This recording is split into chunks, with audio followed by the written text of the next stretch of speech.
दस 12 साल 15 साल से ये रॉक म्यूज़िक का बहुत अच्छा चल रहा है, गिटार्स वगैरह।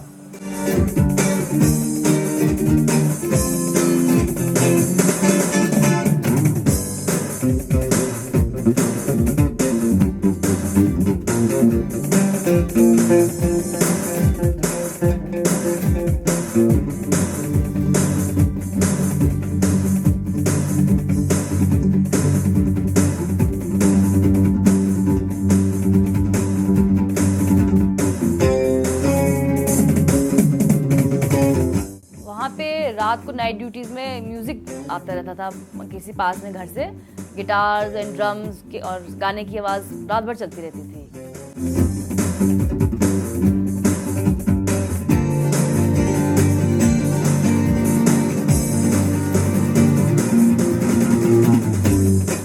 क्योंकि वो रेगुलर वहाँ पर प्रैक्टिस करता था तो लोगों को मालूम था कि ये जो पॉइंट है यहाँ पर गिटार की आवाज़ आती है, तो ऑटोमेटिकली लोग जो थे उसके घर की तरफ को चले जाते थे।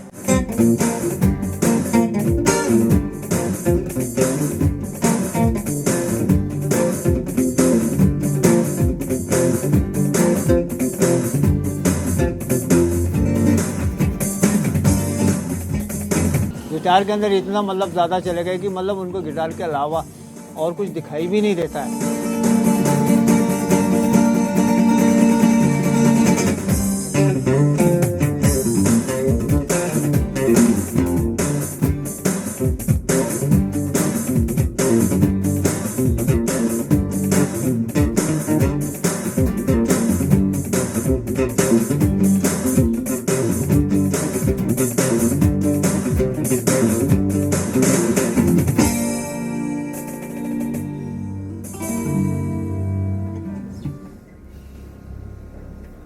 वाह बहुत अच्छा।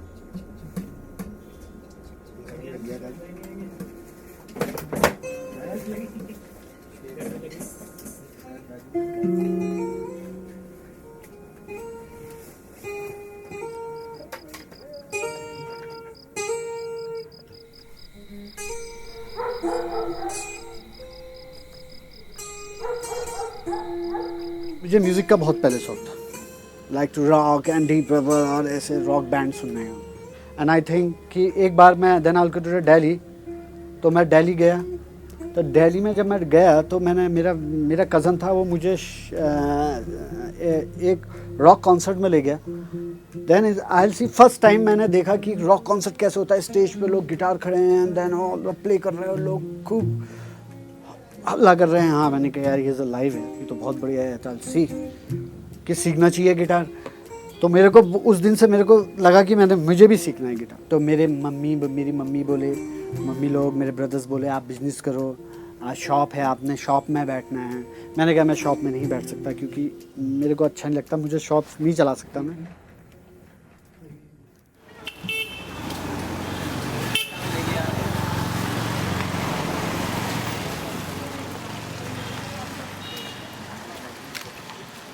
हमारा जो है नैनीताल में ये जो है ये थर्ड पीढ़ी चल रही है। नया 1885 से ही आया, परदादा से हैं नैनीताल में। तो ये हमारी थर्ड पीढ़ी है अभी।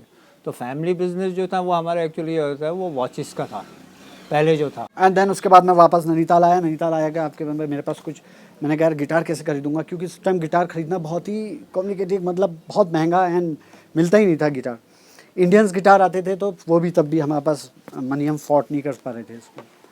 नदीम ने जिस टाइम गिटार सीखने की कोशिश करी थी तो उसने सबसे पहले, मुझे याद है कि उसने हैंडमेड गिटार बनाया था एक वुडन के ऊपर। देन उसमें मैंने फ्रैट, जो वायर्स होते हैं, वायर्स के मैंने फ्रैट काट के उसमें लगाए इस तरह से, और मैंने एक स्केच तैयार कर दिया गिटार का, जिसमें मेरे पास कीज़ नहीं थी। मैं नहीं जानता था कि हाँ गिटार के अंदर कितनी कीज़ होती हैं। आई थिंक फिर मैंने देन अरे यार हाँ देखा लोगों को, फिर एक मैंने पिक्चर्स देखी तो उसमें मैंने फ़ोटो में गिटार का एक पिक्चर देखा, तो मैंने उसमें देखा कि उसमें 6 स्ट्रिंग्स होती हैं। अरे मैंने कहा तो 6 स्ट्रिंग मैंने कैसे लगाए, तो मेरे पास जो कपड़े में लगाते जो हुक्स होते हैं, उस हुक्स को मैंने उसके अंदर कस दिया।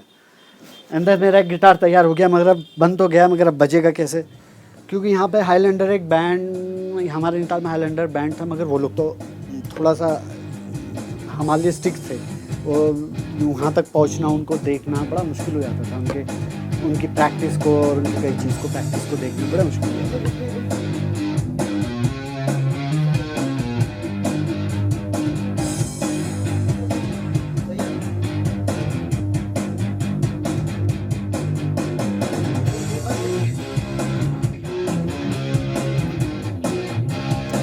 हम लोगों ने म्यूज़िक जो था 1978 में शुरू किया था।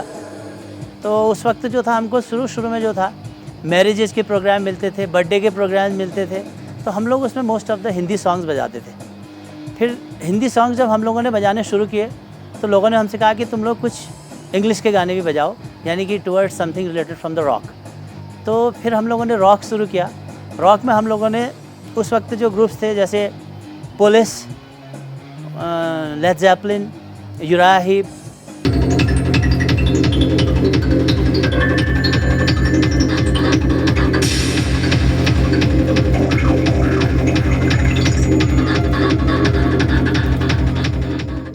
चेंजेस आ रहे हैं अब धीरे धीरे करके, लोग काफ़ी बढ़ रहे हैं म्यूज़िक की तरफ, रॉक सोल और साइकाडेलिक म्यूज़िक लोग पसंद कर रहे हैं। लोगों में रुझाव है इस चीज़ का, काफ़ी लोग कर रहे हैं, बच्चे लोग गिटार म्यूज़िक ही सारा कुछ, इसमें आगे फ्यूचर है लोगों का अगर करें।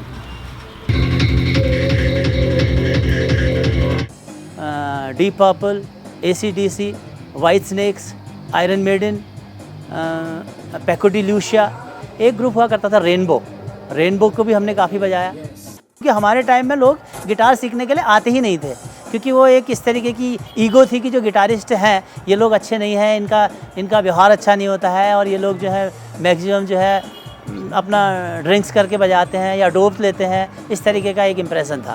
तो आप देखिए आजकल काफ़ी सारे बच्चे जो हैं स्कूल्स के हैं, कॉलेजेस के हैं, वो या तो गिटार हैंग करके माल रोड में आपको चलते फिरते दिख जाएंगे, या फिर कहीं आसपास में बैठ के वो लोग 3-4 लोग बैठे होंगे और गिटार बजा रहे होंगे और गाने गा रहे होंगे स्टेज से। तो आजकल थोड़ा क्रेज़ बढ़ा है इस चीज़ से।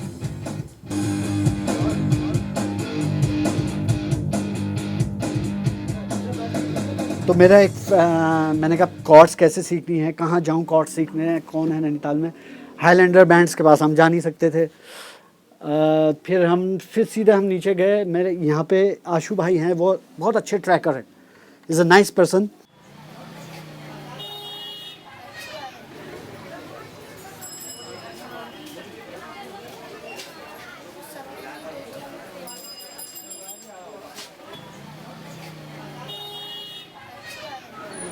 वो बहुत पुरानी बात है, मोर देन 30 है।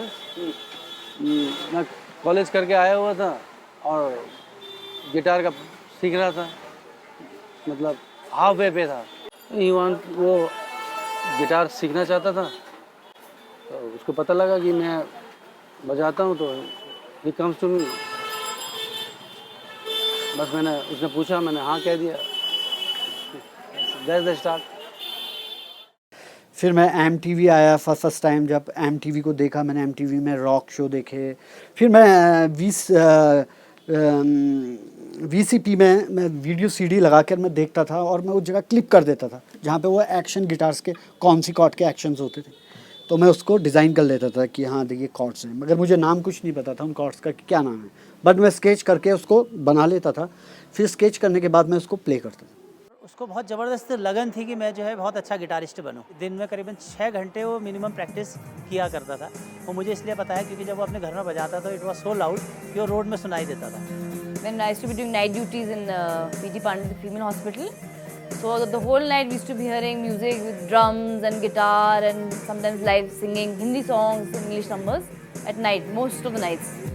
So it was not bad because the night went off well. That way listening to music and अच्छा रहता था। रात को तो एटलीस्ट स्ट्रेस लेवल थोड़ी कम हो जाती थी म्यूजिक सुन के।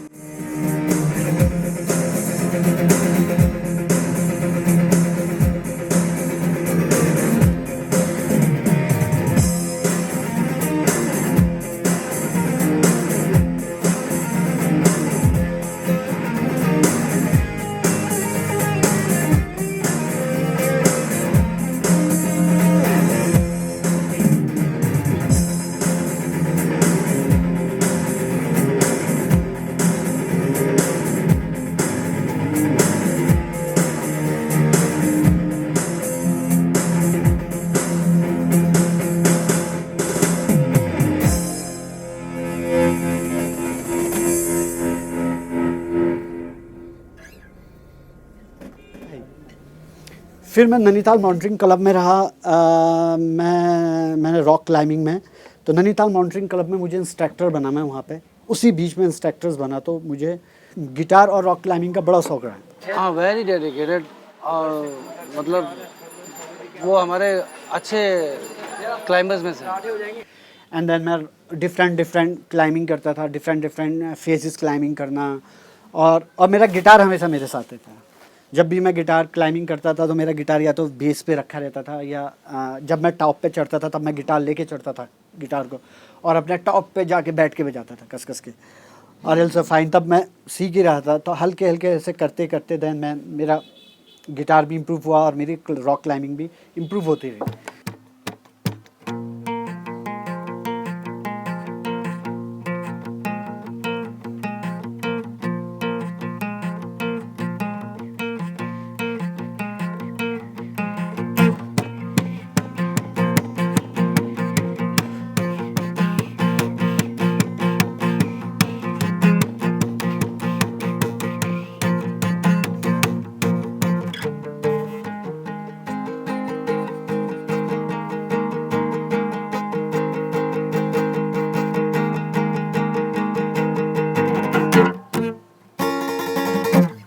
तो एक बार इन लोगों ने ट्रैक भी किया था, वहाँ पे भी हेल्थ में सब ने डांटा है इसको कि गिटार मत जाए, बट वहाँ पे भी गिटार लेके पहुँच गया है। कौन सा ट्रैक था वो, कौन सा पास था? कटलिंग पास के ऊपर मनाली टॉप। तो वहाँ पे ये लोग बहुत भयंकर ब्लिजर्ड आ गया था, तो ये लोग मरने की कगार में आ ही गए थे मतलब। तो जब सब भगवान को याद कर रहे थे तो ये गिटार को याद कर रहे थे। तो उस समय से डांट भी सबसे खाई थी कि यहाँ इतनी प्रॉब्लम हो रही, इतनी इमरजेंसी हो रही है, तुझे गिटार की लगी है। नहीं, लेकिन गिटार लकी भी होता है। एक बार गिटार ने सेव भी करा इनको, जो कैमस बैग से फॉल हो गया, ऊपर एक रॉक फॉल हुआ, तो चलिए भाई मूर्छित हो गया था, लेकिन पीठ में गिटार था तो camel back is a very high top Nainital का, is a very heavy rock face. तो उसमें हमारा प्लान बना कि हमने क्या रॉक क्लाइंबिंग करते हैं। 15 या 16 हम फ्रेंड्स सब मिलके हमने एक प्लान करा, रोप वोप लेके, हार्नेस लेके और कैराबाइनर्स सब कुछ लेके हम उस पीक को क्लाइंबिंग करने के। ऐसा हुआ ना, हम आगे क्लाइंब कर रहे थे, कैमस बैग की बात है सामने, आगे से क्लाइंब कर रहे थे, मैं और सैंडी थे आगे लीड कर रहे थे। तो जो हमारी रोप थी उसके हिलने से पत्थर गिरा। अच्छा। अब ये उधर को रॉक का मूव करने के बदले इधर को ऐसे खड़े थे, तो वो पत्थर आके पड़ा यहाँ चीज़े। तो उसके साथ ही ये उड़ते चले गए। दूसरे एक लैस थी वहाँ, लेकिन उसके बाद था फॉल तगड़ा। और जैसे ही हिट किया तो मैंने वो रोप पकड़ रही और मैं कम से कम 5 या 7 फीट नीचे आ गया मैं गिर के। और उसके नीचे कम से कम 80 फीट और था जहाँ पे बिल्कुल डीप था। एंड देन मेरा जो गिटार था, गिटार्स क्या हुआ कि गिटार्स जो मेरे पीठ पे था, जो मेरा बैग जब गिरा तो मेरा गिटार्स के पीछे एक रॉक का पॉइंट था जिस पे मैं गिरा, तो मैं यूँ गिरा था पीठ के बल, तो उसमें उस गिटार्स के अंदर यहाँ होल हो गया और उससे मैं गिटार ने मेरे को रोक लिया। वो लेट ऐसे पीठ रोप भी पकड़ी, रोप से हाथ भी जला थोड़ा सा, लेकिन वो पीठ बच गई उससे गिटार से, एक छेद हुआ उसमें छोटा सा। लेकिन उसके बाद तो बड़ी बेकार मेहनत हुई इनको लाने में। फिर सेकंड टाइम मैं इंट्रोड्यूस हुआ आशीष से। आशीष इज गुड फ्रेंड, बहुत अच्छी आदत का। एंड देन फर्स्ट टाइम आशीष मेरे रूम में आया और आशीष प्ले कीबोर्ड। वो पहले उसके पास एक स्मॉल कीबोर्ड था, दिस प्लेज नाइस वन, बहुत अच्छा आशीष बजाता था। तो आशीष ने कहा मेरा नाम आशीष है, मैंने कहा आई एम नदीम। तो बोला यार कि यार मैं भी म्यूज़िक लवर हूँ और यू ऑल्सो लवर, एंड तो कुछ करते हैं। मैंने कहा यस कम ऑन। मैंने कहा एक से भले दो। मैं आपको वाकई बताता हूँ कि हम कैसे बजाएंगे। इतना बहुत एको हो गया ना। इसमें हेलो हेलो हेलो हम ठहरे वहाँ डीएसवी में आए, दिल्ली छोड़ के वहाँ सीए कर रहा था, दिल्ली छोड़ के आ गया। तो एक दोस्त दोस्त सैम का देखा यार नदीम, एक नदीम है यार, ग्रुप बनाते हैं, बड़ा भयंकर गिटारिस्ट है और इक्विपमेंट बहुत है उसके बाद। अरे यार कौन है बता दे, कल ले जाए यार कभी। तो मैं आया, अब यहाँ पे बड़ा अच्छा एक पॉलीथीन होता था ब्लू रंग का, उस पर एक बल्ब टंगा रहता था ना, टिपिकल वुडलैंड कॉर्नर टाइप का था बड़ा सिनारियो बड़ा। तो नदीम भाई बेस बजाते थे ना उस, जब मैं आया तो नदीम भाई बेस बजा रहे थे और कुछ लड़कियाँ थी तो टचिंग में थे थोड़ा सा, बेस ने इग्नोर मार दिया ना।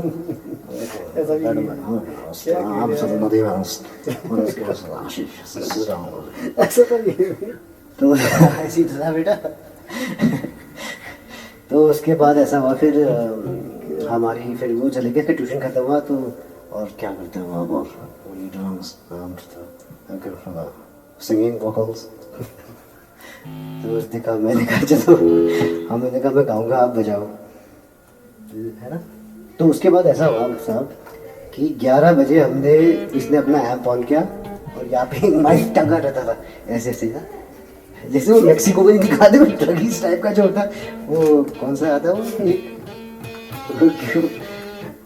जिसमें वो प्रेजेंटेशन वाला किसका भी क्या था वो नाट जियो में बैंड अप, तो वही वैसे ही था यार। तो उस दिन मैंने गाया रात के 4 बज गए और गाते रहा। अरे भाई साहब अगले दिन मैं कीबोर्ड लेके आ गया, कीबोर्डिस्ट ठहरा था मैं, कीबोर्डिस्ट वोकलिस्ट, नहीं भाई गिटारिस्ट ठहरे, तो हमने बाप। फिर आशीष ने कहा मैं गिटार सीखता हूँ, मैंने कहा यार वाई नॉट यार, तो अच्छी बात है। तो आशीष ने एक गिटार लिया गिब्सन का, फिर ऐसे करते करते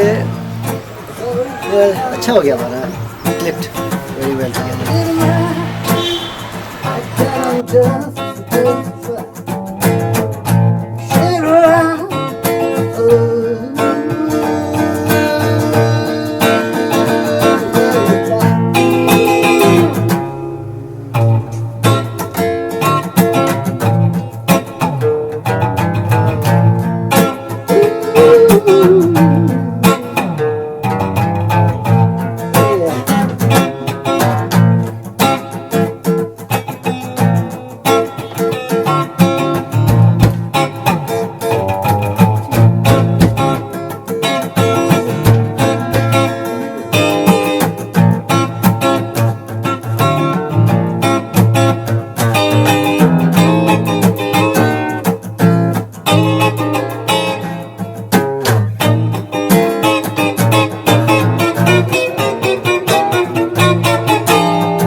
नदीम ने, मैं सोचता हूँ कि अपनी टोटल लाइफ जो है गिटार के लिए सेक्रीफाइस कर दी है, क्योंकि जब भी उसको देखो, कहीं भी देखो, वो बंदा गिटार कैरी करके कभी बॉन फायर्स में जाता है, कभी रात के प्रोग्राम्स करता है। इवन कई बार मैंने उसको देखा है कि कई होटल्स में रात के 2-2 बजे 2:30 बजे तक बजा के वापस आता है।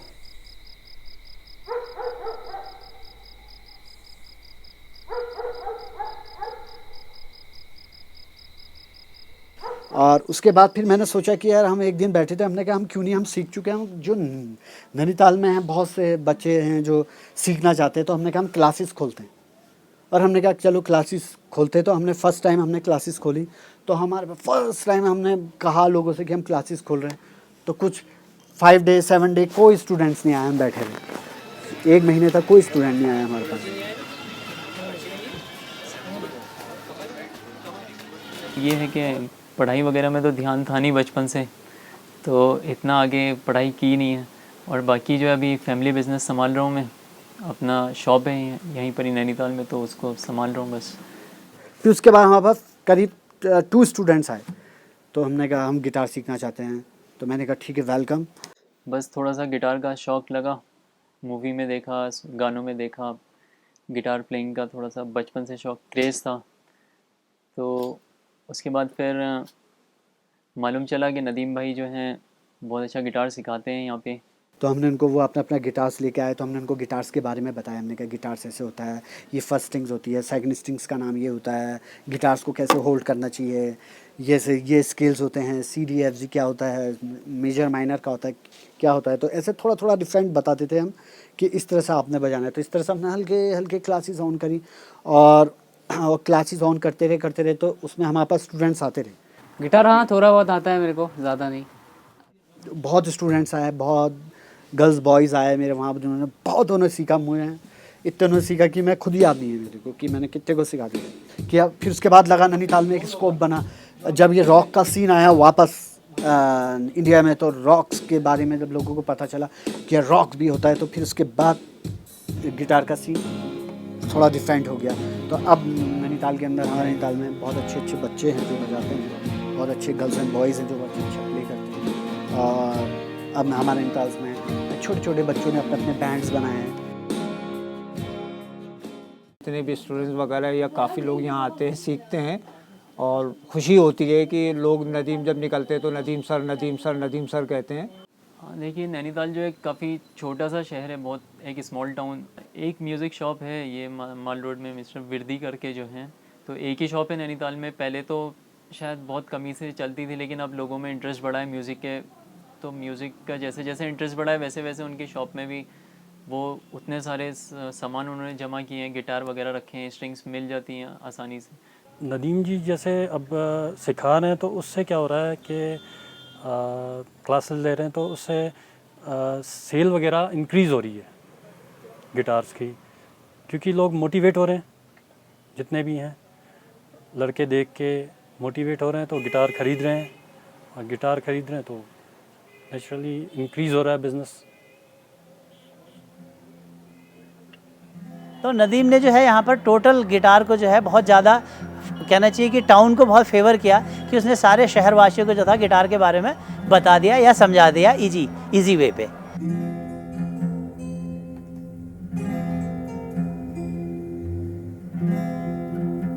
अगर वो लगा रहेगा, लगन करेगा तो आगे बढ़ सकता है, नहीं तो फ्रॉक ऑफ हेल्थ।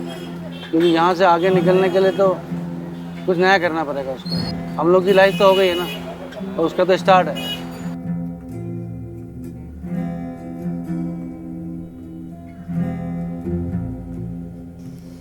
मगर शायद मैंने देखा कि मैंने सोचा कि मुझे इतना स्ट्रगल नहीं करना है कि नहीं बने एल्बम में, नो प्रॉब्लम। मगर एक म्यूज़िक का सीन हमारे तरफ तो बहुत अच्छा होना चाहिए, जो औरों को शायद यहाँ से शायद बढ़ते बढ़ते बढ़ते वहाँ तक पहुँचे। ऐसी चेन बनेगी अलग अलग, क्योंकि चेन बनती रहेगी ना, आगे से आगे से आगे से आगे। कि वो लॉक बनेगा, या हो सकता है कि हमारे वहाँ से एक बंदा निकल जाए तो वहाँ जाके क्लिक करे, ऐसे यहाँ से निकले तो कुछ तो होगा। हम वहाँ रह गए, मगर लोग तो आगे बढ़ेंगे, कारवां तो चलता रहेगा।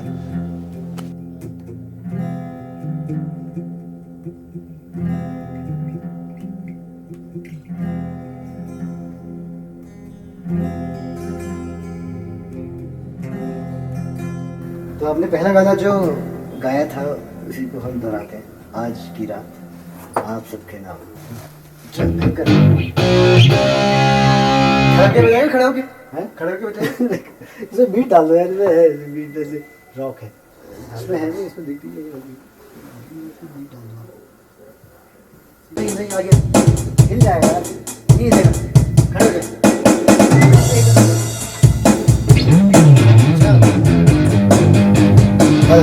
Yes, yes.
night.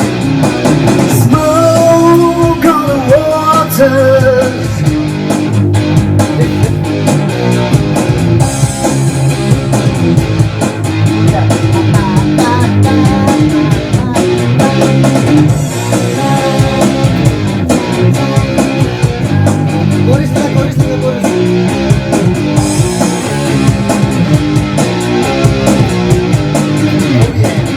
Burn down the gambling house, the town with an awful sound.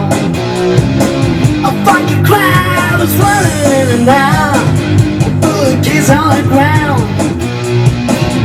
When it all was over, someone found another place. Sweetest time was running out, the time would baby lose the race. Oh, smoke on the water.